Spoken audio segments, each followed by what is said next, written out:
The Dark Knight, usually called one of the greatest superhero movies of all time. I'm here to tell you it's not a superhero movie. I dare you to prove me incorrect. The Dark Knight, crime thriller drama, released in July of 2008. Starring Christian Bale, Heath Ledger, Aaron Eckhart, Maggie Gyllenhaal, Gary Oldman, Michael Caine. Composed by Hans Zimmer. Had a budget of $185 million, grossed over $1 billion worldwide. Folks, this is not a superhero movie. It does not have that power fantasy element to it. This is 100% a grounded crime thriller that happens to star Batman in it. Now, I want to talk about two key terms: adaptation and interpretation. Adaptation, as defined in the dictionary, adaptation is taking something that already exists in a previous media and forming it to fit a new media. Basically, Jack Nicholson was an adaptation of the Joker, literally from comic book page to movie in 1989. Now, interpretation. Now, to interpret something is to take an idea that already exists, and instead of adapting it, you change it, contextualize it to fit the medium. This is what Heath Ledger did so fantastically well in this film. The reason why I bring this up, I dropped a short a couple weeks ago that says Jack Nicholson was the best Joker over Heath Ledger. I expected some feedback, and I got said feedback. Now, I am not being defensive of my position, but what I am trying to tell you is Jack adopted the Joker. Heath interpreted the Joker. Both actors nailed their roles 1000% based on the film that they're in. Jack played a comic book Joker. Heath Ledger played what a Joker would look like in a grounded superhero take of a criminal movie, a criminal-based drama movie from the early 21st century. There is a difference. And so let's dive right into Heath Ledger's iconic performance, shall we? Because that is usually the main talking point when this film is up for discussion.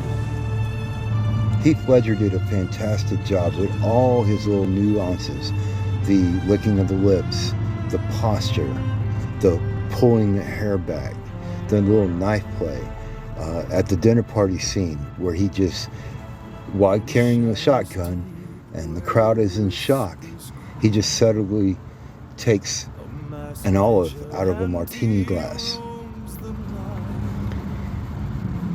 Heath's performance is phenomenal, and there is no disrespect to the job that he did. I was totally enthralled in theaters. I could not keep my eyes off the performance. I love the job Heath did.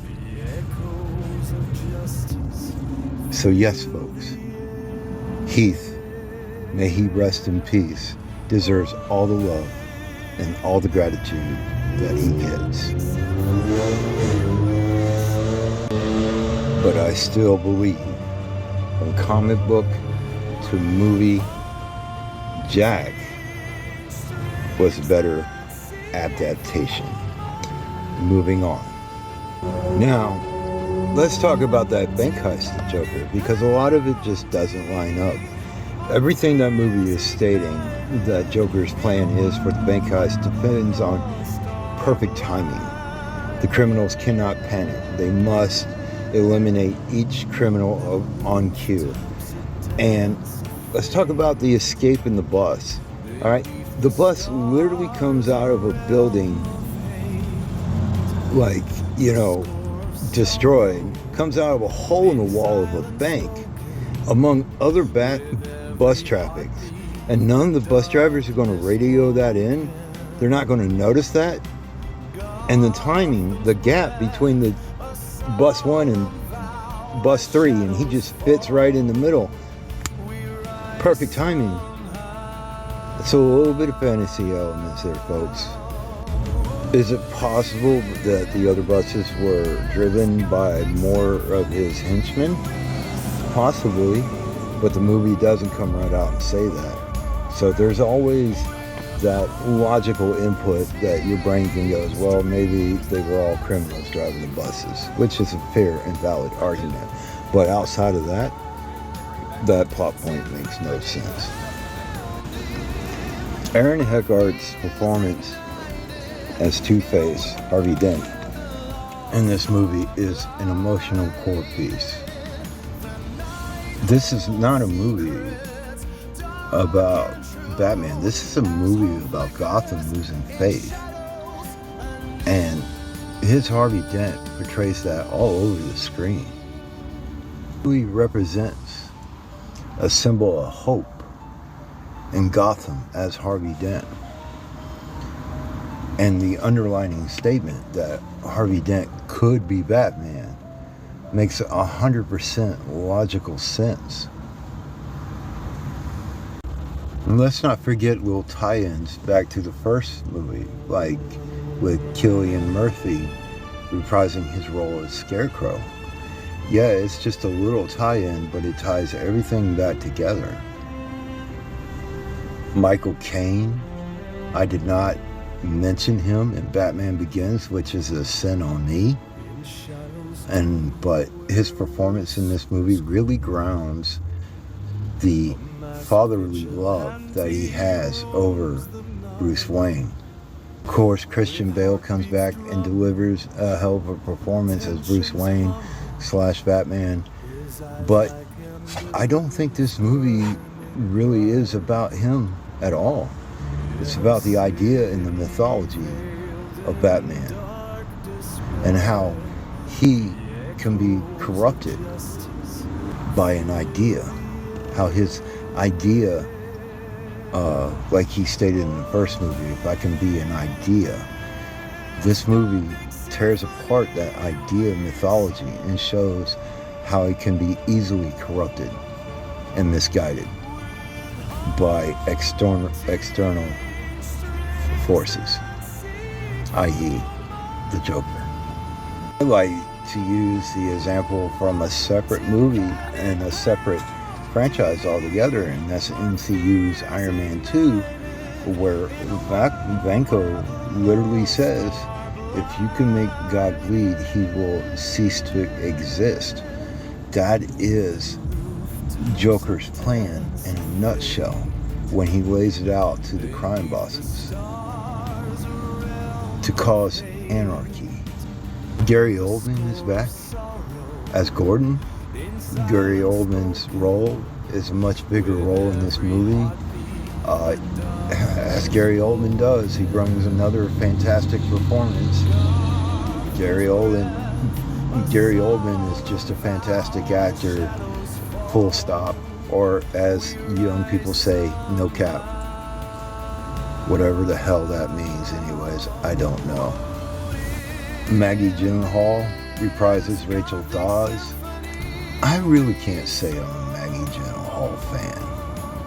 I'm not saying she did a bad job, but for my money, I would have rather had Katie Holmes reprise the part. I don't know, it's just something about her that everything I've seen her in, I'm not really impressed. I mean, maybe outside the secretary, but no, that's just a little joke. But honestly, Maggie Gyllenhaal has never really grabbed my attention on screen. I'm not saying she's a bad actress. I'm just saying it's not for me. Let's talk about the morality at the end of this movie with, the surveillance. I feel like The Dark Knight asked the question but never really answered it. Yes, there's a little speech in Lucius Fox, Morgan Freeman. Let's not forget him. The question is posed about the surveillance and how it's unethical. And then there's a throwaway line and, it's destroyed. And then the question just kind of lingers. Really? I mean, I just think it was cleaned up a little bit too nicely. And also, let's talk about that score and how it was used for marketing material. And between that and Inception became a trend for movies being marketed, that loud sonic brrr, brrr. I mean, it feels like that piece of sound was in every movie after that, or used even to this day, they still use that technique.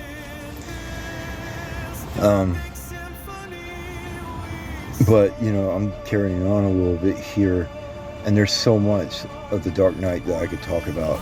This movie is iconic, and it is one of the best movies outside of the superhero genre and inside superhero genre ever made. It is a great crime thriller to watch. It's almost like watching, I don't know, I would feel like it's almost like watching Heat, but with Batman. I mean, am I off? Is the movie perfect? No. Does it have plot holes? Most definitely. Is it engaging? Absolutely. Is it well crafted, well acted? Absolutely. Can I sit here and pick it apart, tell you everything that doesn't make sense? Yeah, I can. But the thesis of my argument is that it is not a superhero movie. And honestly, it's the furthest thing from a superhero movie. It's the furthest thing from a superhero you can find. This movie is 100% a crime drama that has Batman in it. I dare you to prove me incorrect. Thank you, folks. Please remember, your opinion is the only opinion that matters. Until then, why so serious?